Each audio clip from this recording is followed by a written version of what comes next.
Salut toi! Est-ce que tu savais qu'une personne sur 3 dans le monde n'a pas accès à de l'eau salubre et que plus de la moitié de la population mondiale n'a pas accès à des services permettant de rendre l'eau saine? Ce sont les chiffres d'un rapport de l'Organisation mondiale de la santé et de l'UNICEF qui expriment particulièrement bien la gravité de ce qu'on appelle la crise hydrique, la crise de l'eau.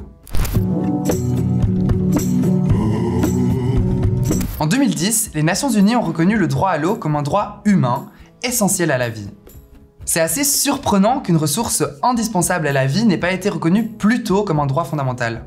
C'est entre autres parce que l'accès à l'eau était tellement évident pour les diplomates qui ont rédigé la Déclaration universelle des droits de l'homme en 1948 qu'ils n'ont même pas pris la peine de le mentionner dans celle-ci.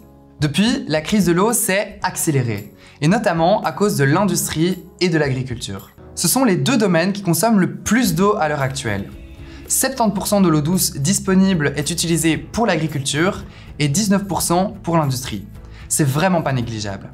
Chaque goutte d'eau consommée par un de ces deux domaines, c'est de l'eau qui ne va pas à la population, qui, dans la majeure partie du monde, n'y a déjà pas accès facilement. L'eau, même si elle peut être considérée comme abondante sur notre planète, n'est en fait pas disponible partout de la même manière. De plus, il n'y a que l'eau douce qui peut être utilisée directement, et elle ne représente que 2,5% de toute l'eau sur la planète. Au-delà de ça, l'accès à l'eau est inégalement réparti entre différentes catégories de population. Comme pour beaucoup de problématiques, ce sont les personnes qui sont déjà les plus défavorisées qui vont avoir un accès réduit à l'eau et qui vont souffrir d'autant plus des conséquences de cette crise. C'est toute l'optique de l'intersectionnalité. Le manque d'accès à l'eau met en lumière des inégalités déjà préexistantes et est d'ailleurs la première cause de mortalité dans le monde. Cet accès restreint à l'eau saine est une conséquence de l'absence de régulation politique par rapport aux usages de l'eau. Certes, les populations doivent se responsabiliser pour utiliser l'eau à leur disposition de manière réfléchie, mais les politiques ont un plus grand rôle à jouer. Il faut que les systèmes de réutilisation et de recyclage de l'eau soient mis en place, et surtout que les industries, et particulièrement l'industrie agricole, cessent d'avoir la priorité sur l'accès à l'eau, particulièrement dans les zones géographiques où celle-ci est manquante. C'est le cas notamment dans la région de Valparaíso, au Chili, où l'eau est devenue une ressource rare à cause de l'accaparement par les secteurs miniers et agricoles. Des extractions illégales d'eau y ont aussi été dénoncées, ce qui met en danger la population. Pour dénoncer ces agissements, des collectifs se sont rassemblés. C'est le cas notamment de Mujeres Modatima, un collectif féminin qui se bat pour défendre l'accès à l'eau et dénoncer les exploitations illégales d'eau. Dans leur région, la sécheresse et le manque d'eau affectent gravement la santé et la vie des communautés locales depuis des années, et rien n'est fait. Dû à leur activisme, Veronica, Lorena et Carolina, membres actifs de Mujeres Modatima, sont devenues la cible de surveillance, de menaces, de stigmatisation et sont maintenant victimes de harcèlement au quotidien. Leur liberté d'expression est bafouée et on essaye de les faire taire alors qu'elles ne font que dénoncer des agissements illégaux.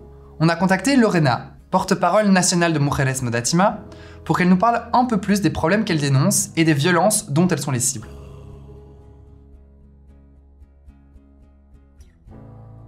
Necesitábamos decir que ellos roban agua, que ellos tienen más agua que los niños de Petorca, que el ministro de Walker tiene, 29.000 litros por segundo, que pide certeza jurídica para que el agua sea nuevamente a perpetuidad, mientras que en Petorca los niños y las niñas se bañan por presa, las escuelas rurales sobre todo no tienen agua, que los niños tienen que ir 2 veces al día al baño porque no hay agua. Y son jornadas extensas, ¿no?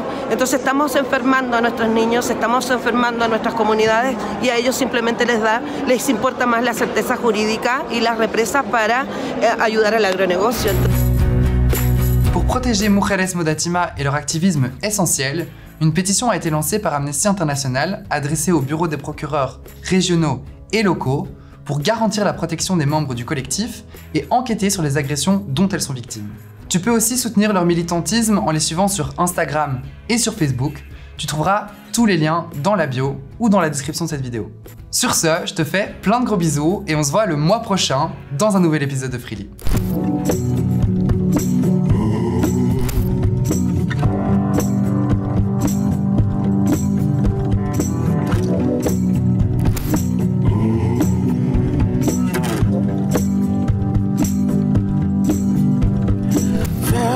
The weight of the world was on my shoulders.